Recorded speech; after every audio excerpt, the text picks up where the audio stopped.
We're speaking to Rob Robinson from the Mount Holly Springs Lions Club.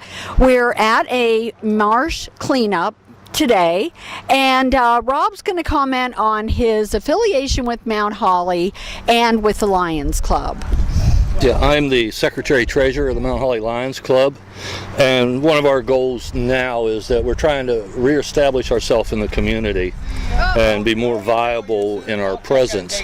This is part of what we want to do, the marsh cleanup. We're working on other projects like cleaning up the parks, trash pickup.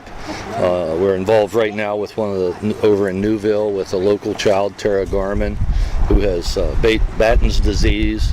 And it's to get the community to realize that there's Lions Club is functional and that we want to be part of the community. Now, Rob, you also do activities. You want to talk about the recent activities that you did and what you have planned for the spring? Yeah, one of the things we do is an Easter egg hunt, and Emily Bear's with us today, and Emily coordinates almost all of that Easter egg hunt and does a fantastic job with it. We have a fishing derby we put on.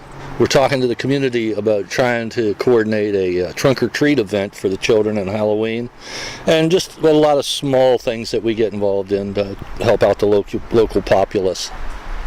And you're a very strong volunteer. Do you want to speak of the strength of volunteers and how important that is to push some of these projects forward?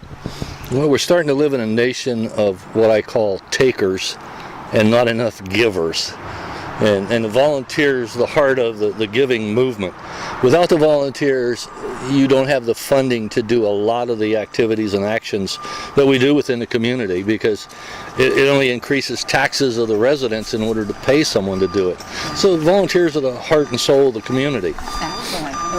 Now, Rob, you live right outside of Mount Holly Springs, but I just want to ask you, as a longtime resident, in this general Carlisle area, what are your favorite go-to places, or what's most important to you?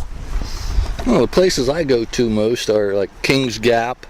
I'm going to now come to this Marsh Preserve Trail a lot more now that I know that it's here and how it functions. But Trine Park, and a lot of the walking trails and those type things, the nature type stuff, and this is a perfect community for that kind of activity.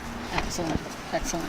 Well, Rob, I want to thank you for all your volunteer efforts, and you particularly are a person who seeks out help, volunteers, and you're such a valuable asset to the area. I just want to take this opportunity to say thank you so much. You've got a community in an area that has a lot of volunteers in it, which is not the norm anymore. So finding volunteers is pretty easy. Yeah. And I do want to add to that you're absolutely right, that we have the fire department and the Lions Club, and we are blessed, and really thankful that you're all here today.